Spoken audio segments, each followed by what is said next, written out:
అందులో ఇంకా కనుమ ముక్కనుమ మనకి పశువులను ప్రేమించడం, ఆరాధించడం ఈ యొక్క పండుగ తెలియజేస్తుంది. కనుమ రోజు విశేషంగా గోమాతలని, పశువులని, పక్షులని కూడా పూజించాలి.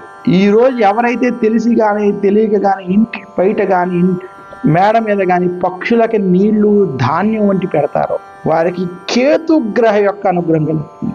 సముద్రంలో కానీ నీటిలో ఉన్నటువంటి చేపలకి గోధుమలు వంటి ఆహారాన్ని సమర్పిస్తారో వారికి రాహు, కేతువుకి సంబంధించినటువంటి అనుగ్రహం కలుగుతుంది.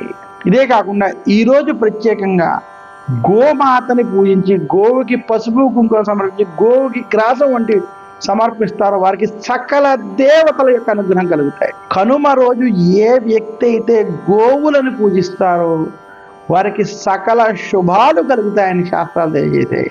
అందుకనే భోగి, మకర సంక్రాంతి, కనుమ ఇది మనకి పెద్ద పండుగ, ప్రత్యేకమైన పండుగ, విశేషమైనటువంటి పండుగ అని శాస్త్రాలు మనకి ప్రత్యేకంగా తెలియజేశాయి.